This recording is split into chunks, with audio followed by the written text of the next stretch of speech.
Bonjour, nouveau numéro de Pourvu que ça dure, l'émission qui rend l'éco-responsable sur Public Sénat. Aujourd'hui, focus sur les énergies renouvelables. Alors que l'on vit une crise énergétique sans précédent, le gouvernement accélère sur le solaire et l'éolien avec un projet de loi actuellement en discussion au Parlement. Sera-t-il suffisant pour rattraper notre retard? Réponse avec le président du syndicat des énergies renouvelables. Les panneaux photovoltaïques ont aujourd'hui le vent en poupe, mais pour se développer, les terrains manquent. Comment régler le problème sans rien sacrifier à la biodiversité? Reportage à suivre. Enfin, le solaire est-il entré dans une nouvelle ère? Comment relocaliser pour ne plus être dépendant de la Chine? Entretien avec Xavier Barbaro, le président de Neoen. Mais d'abord, tout ce qu'il faut savoir sur notre retard en matière d'énergie renouvelable, c'est parti. En France, quelles énergies renouvelables utilise-t-on pour se chauffer ou produire de l'électricité? Spontanément, on pense aux éoliennes ou à l'énergie solaire. Mais les éoliennes ne représentent que 10,3% de la totalité des énergies renouvelables et le photovoltaïque que 4,2%. L'énergie la plus utilisée, c'est le bois énergie. Puis l'énergie hydraulique. Arrivent ensuite les pompes à chaleur, les biocarburants ou encore les biogaz.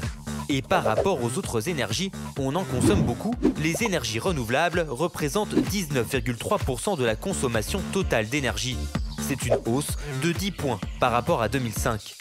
Malgré cela, nous sommes le seul pays de l'Union européenne à ne pas avoir rempli notre objectif qui était de 23%. Et encore très loin des 33% inscrits dans la loi climat prévue en 2030. Mais avec la crise énergétique, le gouvernement a-t-il prévu de mettre les bouchées doubles? Oui, l'objectif, c'est de doubler notre capacité éolienne terrestre dans 30 ans, de déployer une cinquantaine de parcs éoliens marins d'ici 2050 et de multiplier par 10 les capacités solaires d'ici 30 ans. Le projet de loi sur l'accélération des énergies renouvelables est censé nous aider à rattraper notre retard. Pourquoi la France est-elle à la traîne en matière d'énergie renouvelable? Va-t-on pouvoir rattraper notre retard? On en parle avec vous, Jules Nissen, bonjour. Bonjour. Merci d'être la présidente du syndicat des énergies renouvelables. On vient de le voir dans notre data, c'est assez intéressant. On est le seul pays en Europe à ne pas avoir rempli nos objectifs concernant la part des énergies renouvelables dans notre consommation finale. On se dit simplement, mais qu'est-ce qui cloche chez nous? Beaucoup pointent les freins administratifs, les lourdeurs administratives. C'est ça le sujet clé. C'est en partie ça, c'est un problème de volonté politique également, de vouloir en faire un élément central de notre politique énergétique. Mais c'est vrai que faute de volonté politique réellement affirmée, jusqu'à présent, beaucoup de blocages se sont fait jour. Et c'est pour ça qu'il y a un texte de loi qui qui est en cours d'examen au Parlement. Exactement. Mais les chiffres sont assez édifiants. Sur l'éolien en mer, il faut en moyenne 10 ans pour qu'un projet voie le jour en France. C'est 5 en Allemagne et 6 au Royaume-Uni. Éolienne terrestre, pareil, 7 ans en moyenne, 2 fois plus qu'en Espagne. Et qu'en Angleterre, sur le solaire, c'est 5 ans de procédure en moyenne. Pourquoi ces procédures sont aussi longues? Et qu'est-ce qu'on Mais, peut faire pour les réduire? eh bien, il faudrait essayer de les encadrer dans des délais, de réduire les niveaux de recours, sans pour autant que ça nuise à la qualité du débat public. Mais ce qui se passe, c'est que il y a pratiquement pas de limite temporelle au recours, et que les recours entraînent les recours, puisqu'il se passe plus rien sur le projet. Et donc les opposants peuvent en profiter pour faire des recours complémentaires, et ça produit un effet de retard considérable qui fait qu'au moment où les décisions d'investissement peuvent enfin être prises, les conditions économiques peuvent avoir complètement changé. Donc Ça arrive, faut ça, absolument... parfois? Oui, ça arrive, oui. C'est-à-dire qu'en fait, un projet n'est plus rentable économiquement, n'est plus viable parce que les conditions, Mais on le ça voit aujourd'hui avec l'inflation Mais ça peut arriver des parce matières que premières. ceux qui ont l'inflation des matières premières, puis quand vous avez envisagé de développer un projet il y a 10 ans et puis que vous devez prendre la décision d'investir 10 ans plus tard, on peut comprendre qu'il y a beaucoup d'éléments qui ont changé dans l'environnement. La volonté politique aujourd'hui, elle est là, sur fond de crise énergétique, de difficultés d'approvisionnement en gaz. Là, il n'y a plus de doute là-dessus, avec des objectifs qui sont quand même assez ambitieux, même très ambitieux. Multiplier par 10 les capacités du solaire d'ici 30 ans, doubler la capacité en éolienne terrestre dans 10 ans et déployer 50 parcs éoliens en mer d'ici 2050.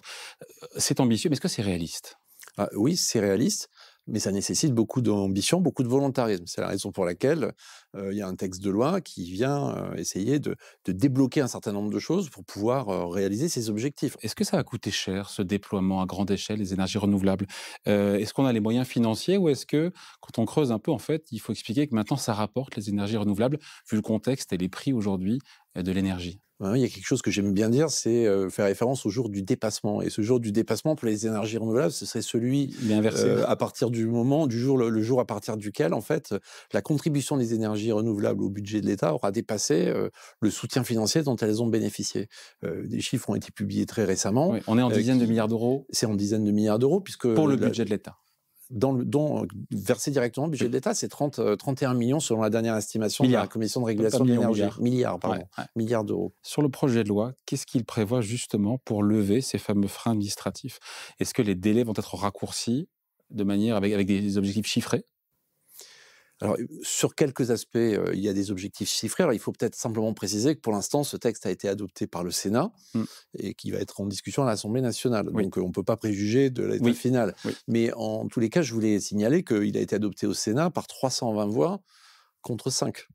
Ce qui est quand même pas du tout ce qu'on pouvait anticiper au départ et qui témoigne, je trouve, de la naissance d'un consensus politique sur le sujet des énergies renouvelables. Sur les délais, l'idée d'essayer d'encadrer un petit peu les choses. Par exemple, quand vous déposez un dossier, l'autorité de l'État ou l'autorité compétente a 1 mois pour dire si votre dossier est complet ou pas. Elle ne peut pas vous laisser traîner pendant des mois et des mois sans savoir. Ça va dans le bon sens. Ça va dans le bon sens. Ensuite, il y a 3 mois pour faire l'étude préalable à l'autorisation environnementale. Ça ne peut pas dépasser. Il y a aussi des mesures qui renvoient au niveau de juridiction. C'est un peu complexe, mais combien d'étapes judiciaires un recours doit franchir pour pouvoir être examiné? Et dans un certain nombre de cas, notamment pour le biogaz, les délais ont été raccourcis puisque le Conseil d'État est saisi directement des contentieux éventuels. Dans les sujets, il y a le problème du foncier, on sait qu'on manque d'espace pour développer aujourd'hui les énergies renouvelables. Et la loi prévoit, c'est intéressant, de les développer sur des espaces qui sont déjà artificialisés. On pense aux autoroutes, aux friches ou aux parkings des supermarchés. Est-ce que pour vous, c'est une bonne chose? Parce qu'on se dit que si on manque de surface, c'est déjà bien d'exploiter ce qu'on a déjà. C'est déjà pas mal. Ouais. Mais ça ne suffira pas. Mais ça permet de débloquer d'une manière législative des choses dont l'utilisation n'était pas simple. Donc ça simplifie beaucoup les procédures. Et sur les sols naturels, les forêts, les terres agricoles, et là pour le coup, c'est un sujet sur lequel il y a beaucoup de crispation et certains pointent justement le risque d'artificialisation des sols. Qu'est-ce que prévoit la loi? Il y a des garde-fous? Alors là, j'imagine que c'est un point qui va encore donner lieu à des discussions, mais dans la version qui a été adoptée par le Sénat, le principe est que ces installations photovoltaïques sur des espaces naturels ne seront pas considérées comme un élément d'artificialisation. Il y a quelques conditions pour répondre à ça, mais c'est un vrai sujet parce que l'ensemble des maires est extrêmement préoccupé par la raréfaction du foncier disponible, la nécessité que tout le monde partage, je crois, de lutter contre l'artificialisation. Donc ça va également dans le bon sens. Ouais. Après, quand on écoute les associations, elles sont assez unanimes pour dire que ça modifie la biodiversité, que des panneaux qui sont à 80 cm du sol, ça empêche la repousse et puis les oiseaux se blessent. Oui, c'est toute la difficulté d'essayer de développer des projets d'énergie renouvelable dans un objectif de décarbonation, donc finalement de sauvegarde de la planète et de concilier ça avec des objectifs de plus court terme en matière d'atteinte à la biodiversité. Mais les solutions existent. Moi, je voudrais juste faire remarquer que des installations d'énergie renouvelable, en particulier de panneaux photovoltaïques, c'est assez facile à démonter au terme de leur installation. Si à un moment donné, ça doit être fait, ça ne porte pas une atteinte infinie au sol. Et puis il y a la question, on l'a évoqué rapidement, de l'appréhension des riverains, des communes. La loi propose des avantages financiers. On se dit que c'est malin parce que ça peut rendre les énergies renouvelables plus désirables. C'est l'expression qu'avait employée Agnès Pannier-Runacher, la ministre en charge de la transition écologique. Mais en fait, c'est l'enjeu. Il faut rendre ces énergies désirables. Et il y a plein de façons de le faire, dont des retours financiers au bénéfice des communes. Le projet de loi présenté par le gouvernement prévoyait aussi de faire un retour directement au bénéfice des riverains. Disposition pour l'instant n'est plus dans le texte. On verra si elle y revient au moment du débat à l'Assemblée nationale. En tout cas, ça paraît logique qu'il y ait un lien entre le projet qui se développe sur un territoire et ce territoire. Il faut que le territoire qui joue le jeu de la transition, de la décarbonation, puisse aussi avoir un retour, et les maires sont extrêmement intéressés à ça au travers de différentes dispositions. En tout cas, c'est voté au Parlement, enfin au Sénat, ça passe à l'Assemblée nationale, on verra ce qu'il en sortira. Pour l'instant, ça va dans la bonne direction. En tout cas. Mais ça va dans la bonne direction. Après, on peut toujours améliorer les choses. L'inquiétude aurait pu être que finalement, les opposants à un certain nombre de projets renouvelables, en particulier à l'éolien terrestre, se servent de ce texte pour transformer un projet de loi d'accélération en loi de freinage. Or, finalement, quand on voit le texte qui est sorti du Sénat, c'est l'inverse qui s'est passé. Et je trouve que ça rend plutôt optimiste sur la suite. Alors, on verra ce que les députés voudront en faire. Et nous, on leur fera des propositions d'amélioration de ce texte. Mais quand même, je le répète, 320 votes pour, 5 contre. C'est pas, enfin, par les temps qui courent, c'est quand même assez symbolique. Allez, merci Jules Nissen, le président donc du syndicat des énergies renouvelables. Merci à vous. Merci beaucoup à vous. Alors, on vient de le voir, le projet de loi a prévu de mettre un coup de turbo, notamment sur le développement du solaire. Mais on le sait, on l'a dit, les terrains manquent. Comment y remédier sans sacrifier la biodiversité? Reportage signé Manuel Lègre. La France a pour objectif de multiplier par 10 sa production d'électricité issue du solaire d'ici 2050. Alors, pour y parvenir, le projet de loi sur le développement des énergies renouvelables prévoit de s'implanter sur des terrains déjà artificialisés, notamment sur les toits ou les parkings des supermarchés ou le long des autoroutes, mais aussi sur des terrains dégradés comme les friches industrielles. Et c'est à Saint-Romain-en-Galles, non loin de Vienne, qu'une centrale photovoltaïque vient d'être construite sur une ancienne décharge de produits ménagers. En dessous, il y a une géomembrane qui contient les déchets. Donc il y a un tas de terre qui a été posé pour contenir les déchets. Et là, nous, on vient en se posant avec nos semelles là, en béton pour ne pas endommager la géomembrane. 9500 panneaux solaires répartis sur 5 hectares. Un projet à 3,7 millions d'euros qui produit aujourd'hui l'équivalent en consommation de 3000 habitants. Mais c'est surtout un second souffle pour ce terrain sinistré. Aujourd'hui, on a comme vocation de refaire venir la biodiversité. On a irradié les habitats invasifs de plantes invasives qu'on a complètement arrachés, enlevés, et on va les remplacer par des plantes endémiques. On va réimplanter des haies bocagères qui vont permettre d'avoir un corridor écologique. C'est ce qui nous a permis aujourd'hui d'obtenir ce label de biodiversité positive sur la centrale photovoltaïque de Saint-Romain-en-Galles. Les idées fleurissent pour trouver toujours plus de terrain. Comme ici, au sud des Hautes-Alpes, où 50 000 panneaux flottants ont été répartis sur 25 hectares de retenue d'eau.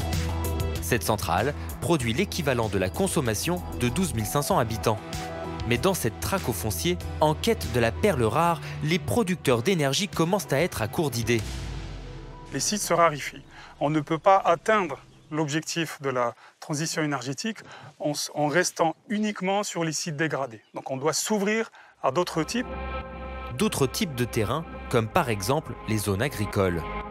Répandu au Japon depuis les années 2000, l'agrivoltaïsme fait des émules en France. Ce procédé combine production agricole et production d'énergie verte sur une même parcelle. À Étoile-sur-Rhône, près de Valence, les chercheurs font un test grandeur nature. L'objectif, c'est que ça soit l'arbre qui pilote ses panneaux en fonction de ses besoins. Certains arbres sont équipés de capteurs, de capteurs de lumière, d'humidité, de température. On a des sondes dans le sol par rapport à l'humidité, etc. Donc tous ces paramètres sont pris en compte toutes les X minutes ou X secondes. Un logiciel incline plus ou moins les panneaux solaires pour laisser passer la lumière. Cet été, pendant la canicule, ce système a permis d'apporter de l'ombre et d'économiser près de 30% d'eau. Une ferme photovoltaïque d'abord au service des agriculteurs et non des producteurs d'énergie. A priori, que des avantages à quelques détails près. On a une seule année de recul, donc voilà, au niveau des fruits, on a eu un peu moins de coloration quand même, le fait d'avoir un peu plus d'ombre. Si les résultats sont concluants, ces installations pourraient se multiplier et permettre aux agriculteurs d'obtenir un revenu complémentaire. De leur côté, les ONG craignent qu'à l'avenir, l'agriculture soit délaissée au profit de la production énergétique, bien plus lucrative. Oui, potentiellement, aujourd'hui, on a des projets énergétiques qui sont effectivement plus rentables que d'autres usages, comme l'agriculture. Et ça, il ne faudrait surtout pas que ça s'oppose et que le développement des énergies renouvelables se fasse au détriment de l'agriculture, par exemple. Il faut faire des énergies renouvelables et il faut vraiment en faire beaucoup, mais il faut les faire bien, dans le respect du droit de l'environnement, en prenant en compte justement aussi la crise de la biodiversité qui est un vrai enjeu. L'énergie solaire est une pièce essentielle de la transition écologique. D'abord prévue pour se développer sur les toitures ou les zones dégradées, les parcs photovoltaïques s'installent pourtant dans nos forêts. À Saint-Just-et-Vaquières, dans le Gard, un gigantesque projet pourrait bien voir le jour aux abords du village, sur ces collines. On ne peut pas détruire une forêt, une zone aussi importante et aussi belle, au nom de l'écologie, alors qu'on fait exactement le contraire. Ici, la commune a été démarchée par un producteur d'énergie qui souhaite raser ses 150 hectares de zone naturelle pour y implanter une centrale photovoltaïque, une déforestation tout à fait légale. Pierre Crousier, habitant du village, dénonce les méthodes de ces entreprises prêtes à tout pour faire du profit au détriment de la nature. C'est des opportunistes, profitent d'un système et se disent spécialistes de la production d'énergie renouvelable alors qu'ils n'ont que 2 ans d'expérience. On ne parle pas des conséquences du déboisement, on ne parle pas de conséquences d'écoulement des eaux, on ne parle pas de conséquences du puits carbone disparu. Non, tout va bien. Pour que le projet soit réalisable, le plan local d'urbanisme doit être modifié par le maire. Mais quel serait son intérêt ? La proposition du producteur d'énergie serait-elle alléchante? Je suis maire d'un village, on me dit on te loue des terrains 5 000 € l'hectare, ça te rapporte 200 000 €. 200 000 €, soit environ un quart du budget de la commune. Ces producteurs d'énergie n'hésitent pas à mettre la main à la poche pour amadouer les élus, leur faire oublier leurs convictions et obtenir ainsi l'autorisation de détruire plusieurs dizaines d'hectares de forêt. Il y a d'autres zones qu'une zone naturelle pour implanter du photovoltaïque. Il y a des toits, des parkings, des zones abandonnées. Nous ne sommes pas en mesure de jouer les riches constamment. Il faudra bien trouver des solutions. Vous allez voir vous savez combien la facture énergétique pour les communes elle va être. Il faudra le trouver, le pognon. Finalement, face à la gronde des habitants, les élus voteront contre cette centrale solaire. Mais alors, comment se développer sans sacrifier la biodiversité? L'enjeu est crucial. Et si la solution se trouvait en ville, sur les toits de nos immeubles? En vertu de la REPower de la Commission européenne, les panneaux solaires seront obligatoires sur les nouvelles constructions résidentielles à partir de 2029. Les énergies renouvelables rentrent-elles dans une nouvelle ère? On en parle avec vous, Xavier Barbaro. Bonjour. Bonjour David. Vous êtes le PDG de Neoen, premier producteur indépendant français, il faut le préciser, d'énergie renouvelable, essentiellement d'ailleurs solaire, plus en France, qu'éolien. très solaire, oui. Ouais. On fait aussi de l'éolien en France comme ailleurs, mais en France, on a vraiment un axe solaire et en particulier agri-solaire. Aux 3/4. On voit que le gouvernement veut accélérer sur les renouvelables. Et j'ai envie de dire, est-ce que vous aussi, quelle que soit l'issue du projet de loi qui est discuté actuellement au Parlement? Écoutez, nous, on a fait beaucoup de choses. On a envie d'en faire encore plus. On pense que le solaire est une très bonne solution pour l'avenir énergétique de la France. On a de la place, on a du soleil, on a des capitaux, on a du savoir-faire, on a des industriels qui savent construire des centrales solaires. Donc, ça pourrait vraiment être un game changer pour la France. Mais il y a des freins à lever. Qu'on a largement évoqué avant dans l'émission. Il y a des freins à lever et en même temps, le gouvernement semble avoir l'intention de les lever. Donc, il faut que les procédures aillent plus vite, il faut que les administrations peut-être comprennent mieux ce qu'on fait. Il y a peut-être encore une forme d'apprentissage, mais il n'y a pas de frein finalement autre que cela, ce qui est déjà une bonne nouvelle. On entend souvent que le solaire est une énergie qui est ultra compétitive. Est-ce que vous avez des chiffres qui sont indiscutables là-dessus? Et notamment, on pense par rapport au nucléaire. Au-delà du tracas qu'on a de court terme sur le nucléaire, évidemment. Par exemple, les derniers appels d'offres gouvernementaux en France, alors ça dépend de la taille des projets, ça dépend de leur localisation, mais typiquement, on sait faire des électrons solaires à 60-70 € par mégawattheure pour donner des repères. Aujourd'hui, les marchés spot, les marchés de l'électricité en France, c'est quasiment 8-10 fois ça. Oui. Le nouveau nucléaire, c'est 1,5 fois ça en termes de prix. Donc et l'ancien nucléaire? Et l'ancien nucléaire, donc complètement amorti, c'était à peu près les 2/3 de ça. Mais nous-mêmes, quand nos centrales solaires seront amorties, le coût de production marginal, puisqu'on n'a pas vraiment de matières premières à payer, sera très bas. Donc c'est une énergie qui est ultra compétitive. Qui est compétitive, qui est évidemment verte, qui est souveraine, puisque une fois que la centrale est construite en France, elle va produire de l'électricité made in France pendant 30 ans, même si ses composants ne sont pas tous français. Oui. Et puis c'est une électricité évidemment qui est locale, donc en circuit court. Voilà, et donc l'idée c'est de ne plus être dépendant, on le voit bien en matière de géopolitique, notamment du gaz russe, mais est-ce qu'on ne risque pas, et c'est là le sujet, de basculer d'une dépendance russe, on pense par rapport au gaz, à une dépendance chinoise? Et vous me voyez venir, parce qu'aujourd'hui, les panneaux solaires, ils sont dans leur grande majorité produits en Chine. Les vôtres le sont d'ailleurs aussi. Ils sont en très grande majorité produits en Chine. Aujourd'hui, on pourrait tout à fait en Europe, et d'ailleurs il y a des projets, réinternaliser la production de panneaux solaires. Le savoir-faire, historiquement, il est plutôt européen, il était même assez allemand. Aujourd'hui, quand on visite une usine de panneaux solaires en Chine, ce qui m'est arrivé à plusieurs reprises, on voit que les machines qui fabriquent ces panneaux sont européennes. Et ce sont des usines qui sont très automatisées. Les Chinois, finalement, sont devenus bons dans la production de panneaux solaires par effet d'échelle, mais on pourrait tout à fait refaire ça en Europe. Neoen soutient cette idée. On a nous-mêmes signé des lettres d'engagement auprès d'un certain nombre d'usines qui aimeraient exister en France et en Europe pour nous montrer qu'on en serait volontiers clients. La part de la valeur ajoutée dans un panneau solaire lié aux cellules fabriquées en Chine, qu'est-ce que ça représente? Aujourd'hui, quand vous avez une centrale solaire, quand vous investissez 100, il y a à peu près 35, 40 qui vont dans les panneaux, ce qui veut dire que la majorité... Donc on achète à la Chine, même si qu'on achète aujourd'hui à la Chine, mais qu'on pourrait tout aussi bien acheter dans des usines européennes si elles sont construites. Le reste, donc la majorité, aujourd'hui, c'est du contenu assez largement français et européen. Vous avez les structures métalliques, vous avez les équipements électriques, vous avez évidemment tout le génie civil et l'ingénierie où il y a des très bonnes entreprises françaises. Donc aujourd'hui, une centrale solaire, même quand vous voyez des panneaux qui sont made in China, vous avez à l'intérieur du Bouygues, du Nexans, du Arcelor. Donc vous avez un vrai contenu français et européen. Mais si on relocalise la production, encore une fois, d'une centrale solaire en France, on se dit qu'il faudra toujours du silicium. Le silicium, pardon, encore une fois, ça vient de Chine, non? Aujourd'hui, les usines de raffinage de silicium sont largement chinoises. Le silicium, c'est la matière première la plus abondante sur Terre. Donc aujourd'hui, le raffinage du silicium, qui est quelque chose qu'on sait très bien faire, qui nécessite beaucoup d'électricité. Aujourd'hui, on le fait là-bas. Oui, on le fait là-bas, mais enfin, ils le font là-bas, on pourrait tout aussi bien le faire ici. Il y a eu pendant des années des grandes usines qui étaient par exemple en Norvège, alimentées avec de l'hydroélectricité. En France, on a aussi de l'hydroélectricité. On pourrait tout à fait faire des panneaux solaires made in France. Mais je pense, moi, que ça vaut la peine aujourd'hui d'essayer de réinternaliser cette production de panneaux solaires. En tout cas, ça nous permettrait d'avoir une chaîne complète made in Europe et donc en termes d'approvisionnement, d'être complètement indépendant. Mais à nouveau, même pour un panneau qu'aujourd'hui on achète en Chine, en Malaisie ou aux États-Unis, une fois qu'il est installé en Corrèze, ça reste de l'électricité made in France pour les 30 prochaines années. Ouais. Après, encore une fois, s'il coûte plus cher, ces panneaux photovoltaïques produits en France, au début, peut-être pas à terme, parce qu'il y aura des économies d'échelle, bien sûr.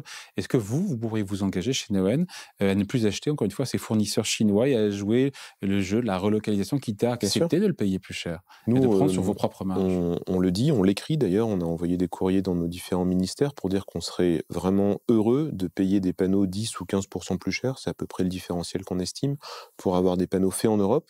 D'abord, je pense que ça serait une belle histoire. Je pense aussi qu'en termes de chaîne d'approvisionnement, ça nous donnerait beaucoup de confort, plutôt que de dépendre de containers qui viennent de Chine, etc. On sait qu'on pourrait avoir accès à nos panneaux plus facilement. Donc aujourd'hui, ce qu'on sait faire avec des Chinois, on le ferait d'autant plus volontiers avec des Européens. Il y a plus de relocalisation, justement, aujourd'hui, qui vont en ce sens?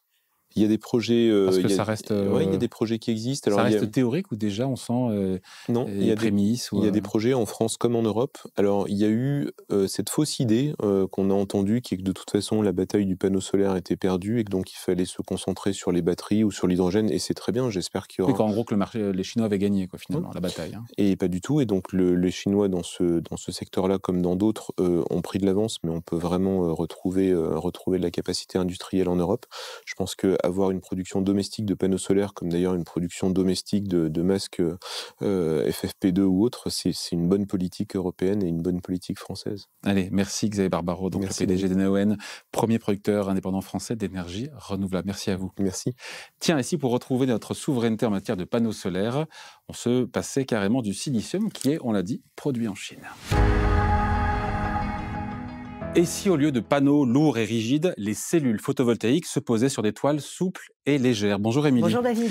C'est le pari de la bien nommée Eole. Oui, alors cette start-up basée à Vannes expérimente les cellules solaires organiques, les OPV, sur les voiles de bateau. Alors tout commence l'année dernière sur la Transat Jacques Vabre avec un test grandeur nature sur la F1 des mers, le trimaran Ocean 50 Layton. Alors sur son mât, à peine 5 mètres carrés de cellules photovoltaïques, mais des résultats plutôt encourageants puisque non seulement les cellules résistent aux conditions extrêmes, mais c'est la première fois qu'elles sont testées sur des tissus souples et ça marche. Et ça marche mieux que des panneaux classiques. Alors, c'est vrai que la start-up a testé dans le même temps et donc dans les mêmes conditions en mer des panneaux classiques photovoltaïques sur un autre bateau. Résultat, effectivement, les OPV ont été plus efficaces, ont eu un meilleur rendement. Mais en fait, ça dépend sur quoi on se base. Si on se base sur l'unité de mesure de l'énergie solaire, le watt-crête, c'est vrai que là, pour le coup, les panneaux classiques ont fait mieux. Le problème avec le watt-crête, c'est qu'il se base sur des conditions idéales, on va dire donc plein sud, quand le soleil est au zénith, sans nuages, ce qui évidemment dans la vraie vie n'arrive pas tous les jours et encore moins en navigation en pleine mer. Et justement, pour comparer les deux technologies, Eol ne s'est pas basé sur ces fameux watt-crête. Alors c'est vrai, Eol s'est basé en fait sur le nombre de watt-heures effectifs que l'on rentrait dans la journée. Et là, le résultat est sans appel. Effectivement, les OPV ont produit 2 à 3 fois plus d'électricité que les panneaux classiques. Un résultat rendu possible grâce à la transparence de la voile. Une transparence qui permet de capter les lumières sur les deux faces pour exploiter la lumière réfléchie. C'est un peu comme si, au lieu d'avoir un seul soleil, vous aviez 1,6 soleils. Et donc, la voile prend la lumière de partout et c'est pour ça qu'elle dégage autant d'énergie. C'est ça l'idée. Et elle exploite tellement bien la lumière, David, que c'est aussi pour ça qu'elle fonctionne même quand le ciel est bas, lourd et gris. Vous voyez, c'est vraiment une technologie adaptée à la navigation. On va rappeler que ces cellules sont légères, souples, enroulables, faciles à installer, qu'elles sont en plus très polyvalentes. Elles fonctionnent quelle que soit la position du bateau. Donc le skipper, finalement, n'a à se soucier ni de l'orientation de la voile, ni de la météo. Mais est-ce qu'on peut imaginer, Émilie, d'autres usages? Parce que la navigation, c'est bien, mais pardon, c'est une niche. C'est vrai. Alors la start-up a prévu d'autres usages, par exemple sur des tentes, sur des bâches ou encore sur des stores. D'ailleurs, des tests sont actuellement en cours avant une possible commercialisation. Et l'enjeu, il est vraiment stratégique car on va rappeler que ces OPV se passent de silicium. À la place, vous avez tout simplement du plastique, c'est-à-dire des polymères, cousins du PET, donc qui se recyclent comme n'importe quelle bouteille en plastique. Enfin, du plastique face, pour le coup, du silicium. Est-ce qu'on est vraiment gagnant d'un point de vue écologique? Alors, avec le silicium, l'impact, il est à peu près le même que pour le nucléaire, soit selon l'ADEME, 60 grammes de CO2 par kilowatt. Alors, à titre de comparaison, avec l'hydraulique, on est à 5 grammes. Et pour les OPV, on est entre 10 et 15 grammes. Mais l'avantage, David, c'est surtout au moment de l'extraction de ce fameux silicium. Ici, on n'a plus besoin d'en extraire de manière polluante à l'autre bout du monde. Tout se fait en France via de la chimie. Et en plus, vous le voyez, on règle ce problème de dépendance vis-à-vis de la Chine. Bon, la suite de l'aventure, c'est quoi? Alors, c'est en mer, toujours, avec une voile solaire testée sur le bateau du navigateur Marc Guillemot. D'ailleurs, les essais ont été plutôt concluants, car cette voile, elle a pu alimenter de manière quasi autonome son bateau, sans avoir presque plus recours au moteur diesel qui pollue tant. Et puis, le nouveau défi, c'est en ce moment sur la route du Rhum, avec toujours une voile sur l'océan 50 Layton, pour tester sa fiabilité avant une possible commercialisation en 2023. 2023 qui sera, on l'a compris, une année clé. Oui, c'est vrai qu'Eol a plein de projets. Elle a notamment prévu des tests, elle fait des tests actuellement sur des ballons dirigeables. Elle a également un projet pour couvrir des bâches solaires sur le toit d'un immeuble à l'occasion des JO de Paris. Et puis on peut également signaler des discussions avec Decathlon pour équiper une tente solaire ou encore des stations de ski pour habiller des tapis roulants de remont de ski. Donc vous le voyez, effectivement, Eol ne sait plus où donner de la tête, mais pour cela, il lui faut plus de moyens humains et financiers. Et d'ailleurs, une levée de fonds est prévue en décembre. L'aventure ne fait que commencer. Exactement. Merci, Émilie. Merci, David. Voilà, c'est la fin de Pourvu que ça dure, l'émission qui rend l'éco-responsable sur Public Sénat. Émission à voir ou revoir sur Public Sénat. Il y a bien sûr le replay sur publicsénat.fr. On se retrouve dans 2 semaines.